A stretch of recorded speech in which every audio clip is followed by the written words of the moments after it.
हो गया, देखो स्टार्ट कर देते हैं। नेक्स्ट इसमें आता है अब ये तो आपने समझ ही लिया कि P naught minus P S upon P naught is equal to X B. ठीक है, ये क्या है आपका relative lowering in vapour pressure.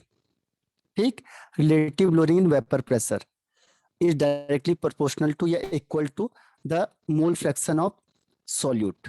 और कैसा होना चाहिए? Non volatile solute. Clear? Yes sir. अब देखो इसके आगे क्या है, देखो वोलेटाइल नॉन वोलेटाइल हो गया। अब हमने कोलिगेटिव प्रॉपर्टीज करनी है। कोलिगेटिव प्रॉपर्टीज तो ये 15 मिनट में पूरा खत्म हो जाएगा। देखो 1 आवर्स लगते हैं पूरे चैप्टर को रिवीजन करने में, और पढ़ने में हमें कई दिन लग जाते हैं, तो ये यस फर्क सर। होता है। कोलिगेटिव प्रॉपर्टीज कहते हैं जो नंबर ऑफ पार्टिकल पे डिपेंड करता है।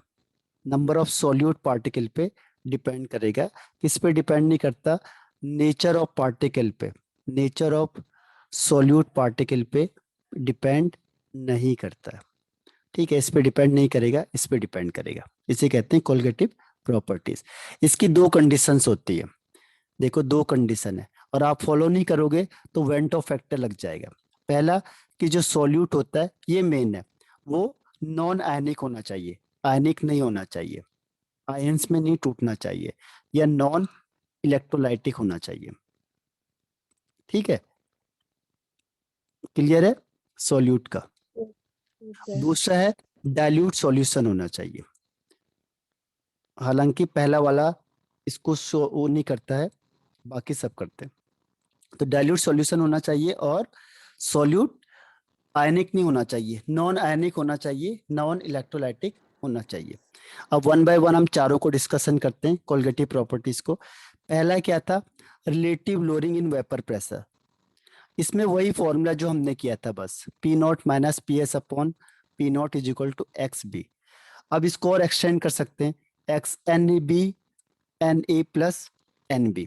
अगर डाइल्यूट सॉल्यूशन हुआ तो डाइल्यूट में क्या होता है? N B is less than N A, तो इसको नेगलेक्ट कर दो, तो यहाँ पे क्या आ जाएगा? ये हो जाएगा N B upon N A.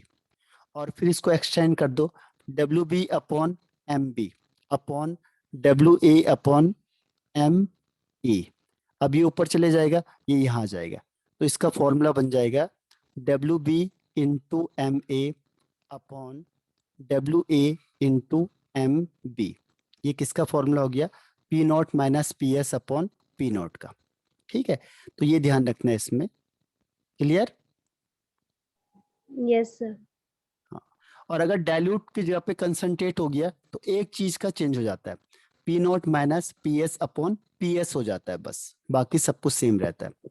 W B into M A, opposite ध्यान रखना है, डब्ल्यू बी है तो एम ए है, फिर डब्ल्यू ए है तो एम बी है। ठीक है, यहाँ पे होगा सेम। और पी नॉट क्या होता है? Vapour pressure of solvent in pure state. अगर प्योर स्टेट में होगा तो उसे नॉट कहेंगे। और पी एस होता है vapour pressure of solution, solution होगा तो पी एस हो गया। डब्ल्यू बी का मतलब, बी मतलब सॉल्यूट, तो वेट ऑफ सॉल्यूट। और W A means weight of solvent. और ऐसे ही एम ए है तो molar mass of solute, molar mass of solute, sorry A के लिए सॉल्वेंट, और बी होगा तो सॉल्यूट। तो एम बी मतलब मोलर मास ऑफ सॉल्यूट। तो इसको यहाँ पे रख के आंसर आना चाहिए। अब है कि ये कोलिगेटिव प्रॉपर्टीज क्यों है? क्योंकि जो P naught minus P S upon P naught is equal to X B है। एक्स बी मतलब number of moles of solute. तो ये जो पूरी प्रॉपर्टी है relative lowering of vapour pressure, ये किस पे डिपेंड कर रही है? Number of moles of solute पे। क्योंकि जितना सॉल्यूट का मोल्स ज्यादा होगा उतना इसकी वैल्यू ज्यादा आएगी, इसीलिए कोलिगेटिव प्रॉपर्टी है। तो ये पहला खत्म हो गया। सेकंड इसमें आता है elevation in boiling point. Elevation in boiling point, boiling point कहते कहते किसे हैं? बॉइलिंग पॉइंट का मतलब एक ऐसा टेम्परेचर जिसमें जो वेपर प्रेशर होता है सॉल्यूशन का, वो किसके इक्वल हो जाता है? एटमॉस्फेरिक प्रेशर के इक्वल हो जाता है, तो उसे कहते हैं बॉइलिंग पॉइंट। ठीक है, तो बॉइलिंग पॉइंट का मतलब the temperature at which the vapour pressure of solution is equal to its atmospheric pressure. ठीक है, तो बॉइलिंग पॉइंट हो गया।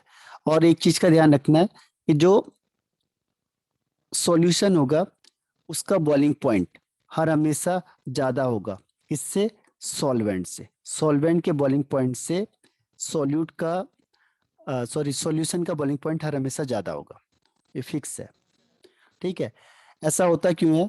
क्योंकि जैसे सॉल्वेंट लिया आपने, जैसे वाटर ले लिया, आपको पता है 100 डिग्री सेल्सियस पे ये बॉयल हो जाता है, इसका बॉइलिंग पॉइंट है 100 डिग्री सेल्सियस वाटर का। आपने इसमें कुछ सॉल्यूट मिला दिया, जैसे आप सॉल्यूट मिलाओगे होगा क्या कि जो सॉल्यूट के पार्टिकल हैं वो यहाँ पे नीचे आ जाएंगे। ठीक है, तो ये इस एरिया को कवर कर देंगे, तो इससे क्या होगा देखो, जो वेपर प्रेशर है वो डिक्रीज हो जाएगा। ठीक है, अब वेपर प्रेशर डिक्रीज होगा तो बॉइलिंग पॉइंट बढ़ जाएगा, क्योंकि आपको ज्यादा हीट देना पड़ेगा व्हाट 1 एटमॉस्फेरिक प्रेशर को अटेन करने के लिए। ठीक है, तो 1 एटमॉस्फेरिक प्रेशर को अटेन करने के लिए आपको ज्यादा टेम्परेचर देना पड़ेगा, तो इसलिए उसका बॉइलिंग पॉइंट क्या होगा? इंक्रीज हो जाएगा। ठीक है, Yes, sir. तो ये कॉन्सेप्ट आपको ध्यान रखना है। अब नेक्स्ट है इसका ग्राफ। ग्राफ कैसे बनेगा देखो, जैसे हमने ये लाइन खींची है, तो ये वेपर प्रेशर हो गया, ये टेम्परेचर हो गया। अब आप ग्राफ खींचोगे तो सॉल्वेंट का ऐसे बनेगा, क्योंकि सॉल्वेंट के ज्यादा वेपर प्रेशर होंगे, तो ये सॉल्वेंट हो गया। और सॉल्यूशन का उसके पीछे होगा, ये सॉल्यूशन हो गया, क्योंकि सॉल्यूशन का वेपर प्रेशर कम होता है सेम टेम्परेचर में। अब सपोज करो एक लाइन खींच दो इसके ऊपर से, ये 1 एटीएम प्रेशर हो गया, तो जो भी इसमें टकराएगा वो बॉयल हो जाएगा। तो इसका बॉइलिंग पॉइंट देखो, सॉल्वेंट यहाँ पे टकरा रहा है, तो इसमें कितना टेम्परेचर है उसे कहेंगे बॉइलिंग पॉइंट ऑफ सॉल्वेंट। ये यहाँ पे टकरा रहा है, तो इसका मतलब ये बॉइलिंग पॉइंट ऑफ सॉल्यूशन। इन दोनों का डिफरेंस हो जाएगा चेंज कितना हुआ, तो चेंज का मतलब बढ़ा कितना, तो सॉल्यूशन का बॉइलिंग पॉइंट माइनस सॉल्वेंट का बॉइलिंग पॉइंट, तो इसे कहते हैं एलिवेशन इन बॉइलिंग पॉइंट। इतना बढ़ गया, 100 पे बॉयल हो रहा था वाटर और ये 110 पे हो रहा है, तो कितना बढ़ा? तो 110 माइनस 100 यानी 10 बढ़ गया, तो एलिवेशन इन बॉइलिंग पॉइंट। ठीक है, Yes, sir. क्लियर? तो ये आपका, अब इसको हम क्या करेंगे, फॉर्मूले के बेस पे करेंगे। एक तो यही फॉर्मूला आ गया, इसके अलावा कौन सा फॉर्मूला आएगा देखो, इसके अलावा आता है कि वो कहता है जो एलिवेशन होता है वो भी किस पे डिपेंड करता है? मोलैलिटी पे। अब मोलैलिटी का मतलब भी क्या है? नंबर ऑफ मोल्स है, तो इसीलिए कोलगेटिव प्रॉपर्टी है कि नंबर ऑफ मोल्स पे डिपेंड करती है, number of moles of solute dissolve in 1 kg of solvent, तो नंबर ऑफ मोल्स पे डिपेंड कर रही है, इसीलिए कोलगेटिव प्रॉपर्टी है। प्रोपोर्शनल साइन हटाएंगे तो एक कांस्टेंट आता है, कांस्टेंट आ गया Kb, इसे कहते हैं मोलल एलिवेशन कांस्टेंट या इब्लियोस्कोपिक कांस्टेंट, इब्लियोस्कोपिक कांस्टेंट। ठीक है, तो ये हो गया आपका Kb का। क्लियर? Yes, sir. अगर इसको आप एक्सटेंड करना चाहो तो हम एक्सटेंड कर सकते हैं, क्योंकि अगर मोलैलिटी नहीं दी है तो उसको इसका फॉर्मूला अप्लाई कर दो, WB into 1000 upon MB into WA, ये मोलैलिटी का फॉर्मूला हो गया। तो बस इससे आप कोई भी क्वेश्चन को सॉल्व कर सकते हो। तो यह एक फॉर्मूला ये है, दूसरा फॉर्मूला ये है और तीसरा ये है। इनमें से ही वो आएगा, क्वेश्चन आएंगे, इसी में से सॉल्व करने पड़ेंगे आपको। Sir, हाँ, सर इनकी डेरिवेशन याद करने की जरूरत है कि मतलब नहीं है, फॉर्मूला सीधा याद करके फॉर्मूला चल याद कर लो बस, क्योंकि न्यूमेरिकल क्वेश्चन आते हैं। जाएगा? Yes sir, yes sir. ठीक है, आप देखो नेक्स्ट वन इज, ये हो गया आपका मोलैलिटी का, sorry elevation in boiling point का। अब आता है डिप्रेशन इन फ्रीजिंग पॉइंट, तो इसमें भी वही चीज याद रखनी है आपने, same depression in freezing point, यानी फ्रीजिंग पॉइंट कम हो जाएगा जब आप सॉल्यूट मिलाओगे, तो फ्रीजिंग पॉइंट क्या होगा, कम हो जाएगा।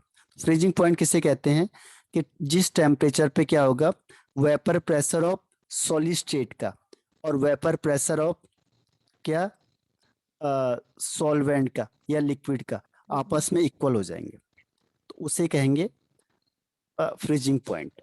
और फ्रीजिंग पॉइंट सॉल्वेंट का हर हमेशा ज्यादा होगा, इससे सॉल्यूशन से, सॉल्यूशन का कम हो जाएगा। यानी अगर आपने पानी लिया और पानी का, ये वाटर है सपोज, और इसका फ्रीजिंग पॉइंट है 0 डिग्री सेल्सियस, अगर आप इसमें कुछ भी मिला दो, सॉल्यूट आपने मिला दिया, तो अब जब ये सॉल्यूशन बन गया तो इसका फ्रीजिंग पॉइंट माइनस में चला जाएगा, -1 -2 -3, ठीक है, तो माइनस में चला जाएगा, यानी डिक्रीज हो गया, तो उसे कहते हैं डिप्रेशन इन फ्रीजिंग पॉइंट। ठीक है, फॉर्मूला भी सेम है, सब कुछ सेम है इसमें।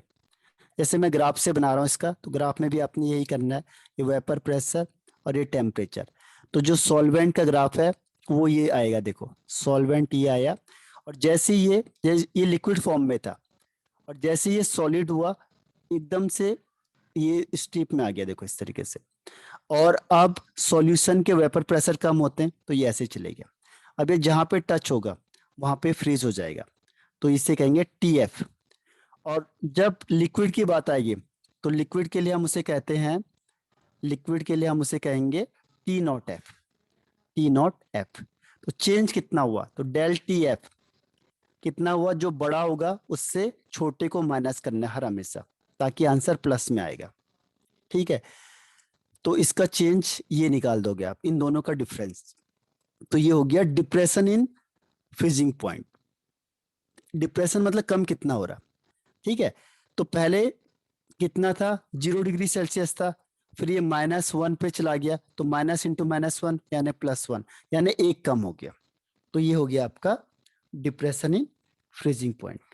ठीक, अब नेक्स्ट आता है इसमें formula, del TF is directly proportional to molality. Del TF, अगर मोलैलिटी इसको हटाते हैं प्रोपोर्शनल साइन को, तो एक कांस्टेंट आता है KF into M।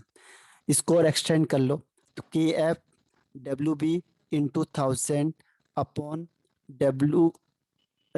MB into WA। तो ये आपका हो गया क्या, फॉर्मूला। बस वही फॉर्मूला, जहां पे F था वहां पे B आ जाएगा, बाकी कुछ नहीं है। क्लियर है? Yes sir. हाँ, तो आज यहीं तक ऑफ कर देते हैं, ठीक है, लगभग हो ही यस गया है, थोड़ा सा ही रह गया बस, है ना। Yes sir. सर जो आपने वो टेस्ट भेजा था ना, उसमें थोड़ा क्या, कैलकुलस नहीं आए थे। तो मैरिट। उसे कल कर लेंगे, कल कल कर लेंगे उसे, है ना, उसको तैयार रखना, कल मैं आपको पूरा बता दूंगा डिटेल में, क्योंकि अभी कुछ ओके काम है तो मुझे जाना पड़ेगा, है ना। थैंक यू ठीक है, सर। Okay bye.